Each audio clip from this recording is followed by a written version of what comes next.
di jalan Allah. Ini Masjid Enam Syuhada lagi dikunjungi sama Ketua Hilmi. Modal awalnya berapa Pak Yudi Pramuko? 750.000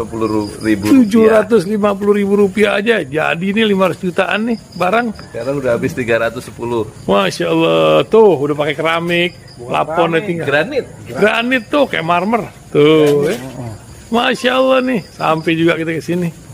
Masjid Enam Syuhada, ngapa namanya Masjid Enam Syuhada, Ya, Pak Yudi? kita mau mendokumentasikan perjuangan dakwah nama anak muda pengawal Habib Rizik Syihab itu. Masya Allah. Yang dibunuh sama orang jahat di kilometer 50. Kilometer 50 ya. Itu kan simbol memperjuangkan dakwah itu kita harus memberikan segalanya untuk Islam kan ya, untuk Masya dakwah Islam. Allah. Dan nama anak muda itulah yang sudah memberikan segalanya untuk Islam. Masya Allah. Apa nanti nama pemuda itu ada juga di sini mungkin diterapkan? Mungkin namanya Enam Syuhada. Enam Syuhada Iya. itu, Enam Syuhada dipasang di sini, Enam Syuhada. Beb Ali, apa yang dikomentarin dari ini semua, Beb Ali? Masya Allah, luar biasa. Dari uang 700.000, kalau pengen ternyata bisa. Bisa. Allah kirim. Tuh, bisa. Ya, dengan Masya. dengan masuk satu gang kecil, tapi Bapak ini luar biasa. Kecil tuh. Oh, Masya Allah ya. Satu call aja. Masya Allah. Perjuangan Pak Yudi Pramuko, YouTuber sejagat paling tua. Tertua di semesta. Tertua di semesta. Masya Allah. Tukang donat. Tukang donat. Tukang donat dari Paru. Ini saya laporkan dari lapangan ini, langsung dari Masjid Enam Syuhada. Masya Allah. Dan ini dia. Dalam lihat ah. Tuh lihat tuh masjidnya, tuh imamnya di situ tuh. Malam-malam lagi kita. Masya Allah. Masih kurang nih. Atapnya katanya transfer aja. Assalamualaikum warahmatullahi wabarakatuh. Saya Yudi Pramuko, tukang donat dari Parung YouTuber, tertua di semesta, di kaca mobil ya. Oh ya, alhamdulillah, wassalatu wassalamu ala rasulillah. Di kaca mobil dekat supir di sebuah kol ya. Mobil kol yang mengangkut tumpukan kardus bekas. Ada tulisan yang menarik perhatian. Katanya tulisan itu, tidak perlu kau tahu sengsaraku di jalan. Cukup kau tahu senyumku di saat ku pulang. Ini mungkin ungkapan kepahitan hidup di jalan saat dia mencari nafkah untuk istrinya, tapi dia ingin menyembunyikan kepahitan hidupnya, kegalauan hatinya, kesusahannya dalam mencari rezeki. Tidak perlu diketahui oleh sang istri tercinta yang sedang menunggu di rumah. Cukup istri itu menyaksikan senyum ya, sang suami dalam keletihannya mencari nafkah. Satu pengorbanan dari seorang supir yang sangat mulia dituangkan dalam tulisan yang indah ya. Tapi supir ini sebagai kelompok sosial menengah ke bawah tentu tidak perlu ya memperhatikan persoalan bangsa yang lebih luas, seperti rencana dibangunnya patung setinggi 100 meter, patung proklamator kita, Soekarno, di atas tanah 1.200 hektar di Bandung, dan konon dibiayai oleh para pengusaha, salah satunya Ciputra, bagian dari 9 Naga, bagian dari oligarki yang selama pemerintahan Jokowi ini selalu disebut-sebut ya, yang turut ya menjadi bagian problematik bangsa ini. Karena dengan masuknya kelompok ini, yang dulu menurut Habib Rizik akan saya bikin 9 naga itu menjadi cacing-cacing. Takut dia oligarki naga itu di hadapan Habib Rizik Syihab ya. Sampai Habib Rizik Syihab itu kemudian diisolasi 3 tahun 7 bulan di Mekah dan tidak dibantu kepulangannya oleh pemerintah. Nah sekarang Habib Rizik sudah pulang tapi masih belum bisa bicara politik ya sampai beberapa tahun ke depan.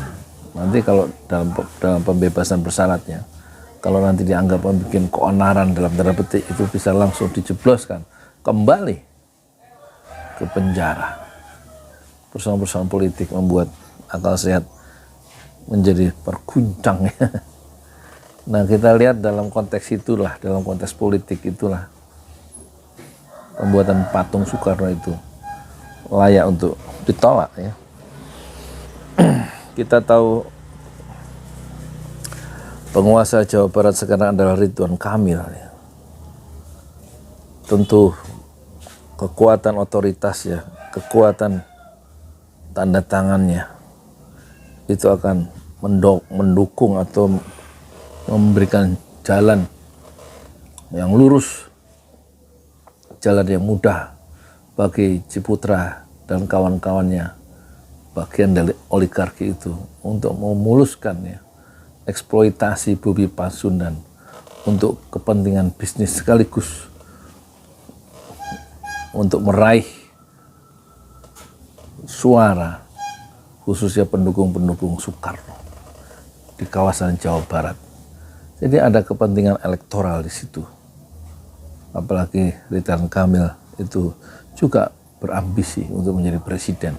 Mungkin 5 tahun ke depan, walau tidak, atau mungkin dia akan dijadikan salah satu wakil presiden tahun 2024. Selain alasan-alasan ideologis bahwa patung itu memang dilarang oleh Rasulullah SAW, tapi kepentingan bisnis yang berkelindan dengan politik ya, itu tampak nyata dalam proyek raksasa ini, yang konon proyek ini akan menghabiskan dana 10 triliun di atas tanah 1.200 hektar itu, dan tidak mungkin terjadi tanpa kekuasaan seorang Ridwan Kamil sebagai gubernur Jabar. Dan tampaknya ini ada persoalan yang cukup kompleks, dan kita tentu tetap berharap ulama-ulama, ustadz-ustadz, dan juga tokoh-tokoh di Jawa Barat maupun di nasional itu memberikan pressure ya, memberikan tekanan ya kepada Gubernur Jawa Barat Ridwan Kamil untuk mencabut izin pembangunan itu, setidak-tidaknya izin dari pembuatan patung bernyawa dari seorang pribadi Soekarno. Apalagi Soekarno akan dijadikan satu semacam simbol ya, untuk apa ya, simbol untuk kultus individu dari seorang pemimpin di masa lalu yang nanti akan memberikan satu presiden buruk bahwa tokoh-tokoh yang dianggap berjasa itu harus selalu dipatungkan. Kita sudah lihat ada patung Bung Hatta, ada patung Soekarno, dan ada patung Obama di Cikini, ada patung Sudirman di Jalan Sudirman. Nanti ada patung apa lagi? Nanti kalau semakin penguasa menggila di masa depan, who knows, siapa tahu. Nanti ada instruksi, setiap provinsi harus dibuatkan patung Soekarno misalnya. Satu kemungkinan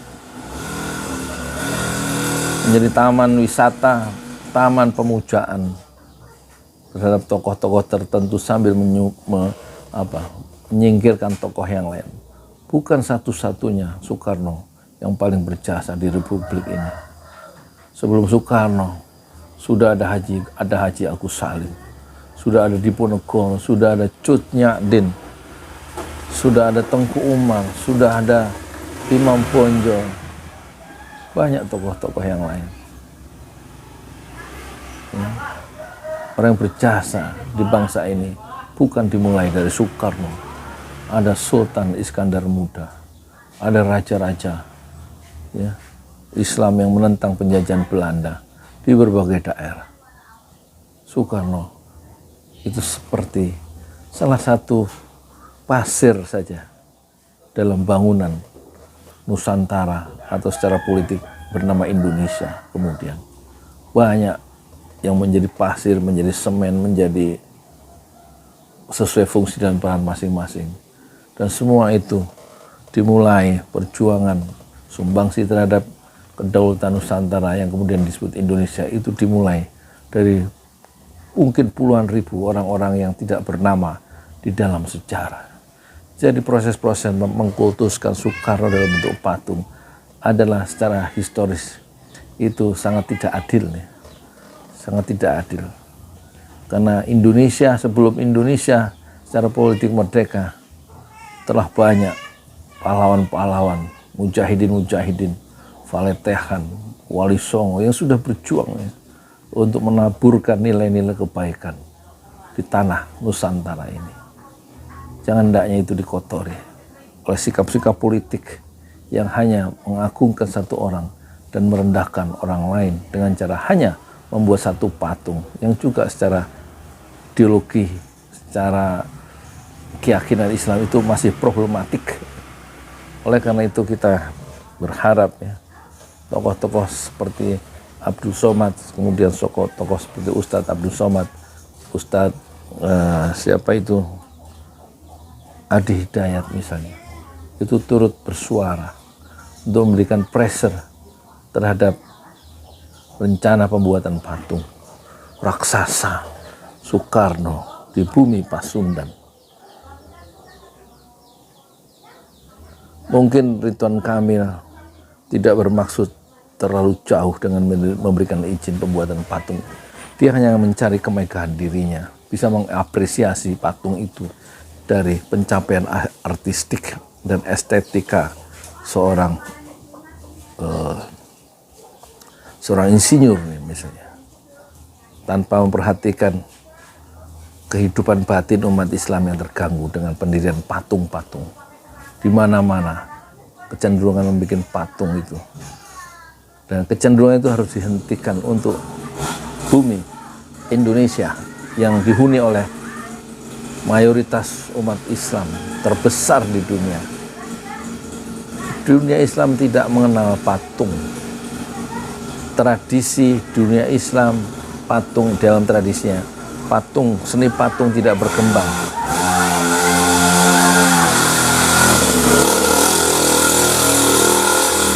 Yang berkembang bukan seni patung sebagaimana di negeri-negeri non-muslim, tapi yang berkembang adalah seni etos ilmu pengetahuan, sehingga lahirlah perpustakaan-perpustakaan besar, karya-karya besar, karena dorongan-dorongan dari Islam untuk mencintai ilmu pengetahuan. Sementara untuk pencapaian-pencapaian bendawi seperti patung yang tidak ada gunanya itu memang dilarang dalam Islam. Tapi akumulasi ilmu pengetahuan dan harus dicari sampai umur habis. Talabul ilmi minal mahdi ilal lahdi. Tuntutlah utlubul ilma minal mahdi ilal lahdi. Tuntutlah ilmu dari buayan sampai kaki kuburan. Itulah yang didorong oleh Islam. Long life education, ya. Belajar terus menerus banyak hayat, dan itulah ciri dari dunia Islam. Perpustakaan-perpustakaan besar, kitab-kitab karya ilmuwan dan ulama berjilid-jilid, itulah yang harus didorong bangsa Indonesia ke arah mencintai ilmu pengetahuan dan bukan mencintai pemujaan, pengkultusan terhadap seorang tokoh yang kemudian dipatungkan. Salah satunya adalah Soekarno, patung raksasa. Dan kita berharap tokoh-tokoh Islam kembali melakukan pressure terhadap penguasa lokal kita, yaitu Ridwan Kamil. Saya Yudi Pramuko, tukang donat dari Paru, YouTuber tertua di semesta Fasbir Sabran Jamila. Bersabarlah dengan kesabaran yang indah. Assalamualaikum warahmatullahi wabarakatuh. Jadi yang diwariskan oleh dunia Islam adalah bukan patung, tapi buku-buku dan perpustakaan yang besar-besar.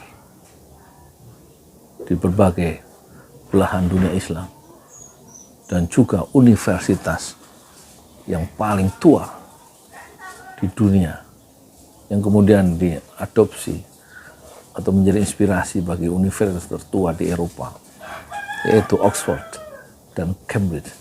Tapi universitas tertua di Indonesia adalah di Tunisia, di Mesir, ya, dan di berbagai tempat. Itulah dunia Islam yang sesungguhnya, yang dicirikan bukan oleh karya seni patung, tetapi oleh karya tulis dalam kitab yang berjilid-jilid. Assalamualaikum warahmatullahi wabarakatuh.